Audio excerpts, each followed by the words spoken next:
தோல்வி பயத்தில் இருக்கிறார் திமுக தலைவர் ஸ்டாலின். தமிழகத்தில் உருவாகிய வலிமையான கூட்டணி. தமிழக அரசியலில் குறிப்பாக வட மாவட்டங்கள் தொடர்பாக இப்போது ஒரு முக்கியமான அரசியல் மாற்றத்தை நாம் கவனிக்க வேண்டிய சூழல் உருவாகியுள்ளது. முதலில் திருவள்ளூர், செங்கல்பட்டு, காஞ்சிபுரம், ராணிப்பேட்டை, வேலூர், திருப்பத்தூர், கிருஷ்ணகிரி, தருமபுரி, திருவண்ணாமலை, விழுப்புரம், கள்ளக்குறிச்சி, சேலம் இந்த மாவட்டங்களை எடுத்துக்கொண்டால் இந்த பகுதிகளில் பாட்டாளி மக்கள் கட்சி அதாவது பாமக தொடர்ந்து தனது வலுவான அரசியல் செல்வாக்கை தக்க வைத்து வருகிறது. குறிப்பாக வன்னியர் சமூக மக்களின் ஒருங்கிணைப்பு பாமகவின் மிகப்பெரிய பலமாக இருந்து வருகிறது. இதனால்தான் இந்த வட மாவட்டங்கள் இன்றைக்கும் பாமகவின் கோட்டையாக கருதப்படுகின்றன. அந்த பகுதிகளில் பாமகவின் வாக்கு சதவிகிதம் மெதுவாக ஆனால் உறுதியான வகையில் அதிகரித்து வருவது கண்கூடாக தெரிகிறது. இந்நிலையில் 2026 சட்டமன்ற தேர்தல் களம் ஒரு சாதாரண இருமுனை போட்டியாக இல்லாமல் அதிமுக, திமுக, தவேக, நாம் தமிழர் என ஒரு 4 முனை போட்டியாக உருவெடுத்து வருகிறது. பேப்பர்ல பார்த்தா திமுக காங்கிரஸ் கூட்டணி இன்னும் தொடர்வது போலதான் தெரியும்.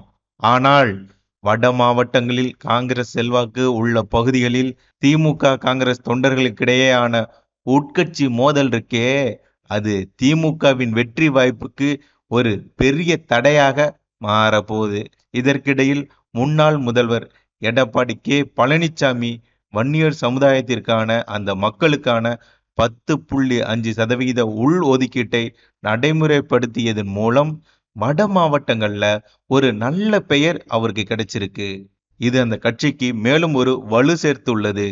இந்த ஒரு காரணம் மட்டுமே வெற்றியை தீர்மானித்து விடாது என்றாலும் வன்னியர்கள் அதிகம் வாழும் பகுதிகளில் அதிமுகவுக்கு ஒரு நேர்மையான அரசியல் பின்பத்தை உருவாக்கியுள்ளது என்பதையும் மறுக்க முடியாத ஒரு உண்மை.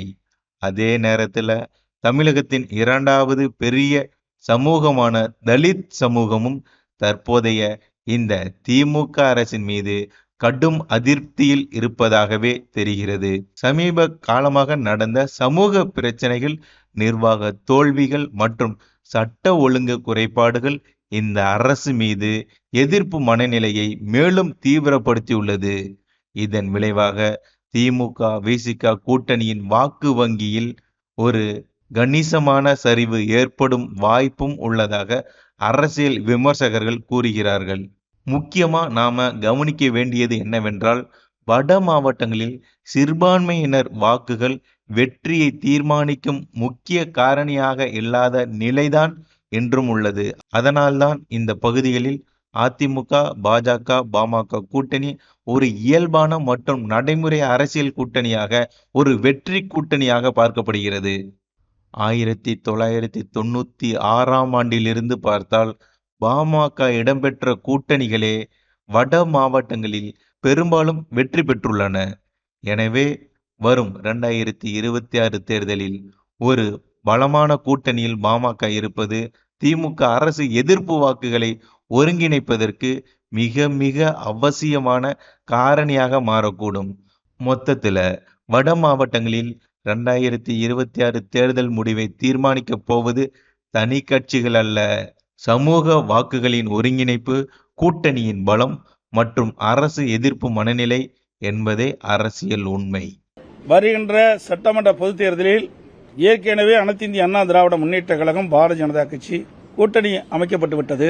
தற்போது எங்கள் கூட்டணியில் பாட்டாளி மக்கள் கட்சி இணைந்துள்ளது. அனைத்து இந்திய அண்ணா திராவிட முன்னேற்ற கழகம், பாரதிய ஜனதா கட்சி, பாட்டாளி மக்கள் கட்சி எங்கள் கூட்டணியில் இப்பொழுது இடம்பெற்றிருக்கின்றன. மேலும் சில கட்சிகள் விரைவில் எங்கள் கூட்டணியில் சேருவார்கள். எங்களுடைய கூட்டணி இயற்கையான கூட்டணி. அகில இந்திய அண்ணா திராவிட முன்னேற்ற கழகம் தலைமையிலான கூட்டணியில் வருகின்ற சட்டமன்ற தேர்தலில் பாட்டாளி மக்கள் கட்சி இணைந்திருக்கிறது.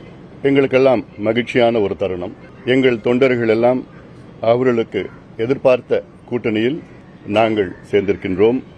வலுவான கூட்டணி.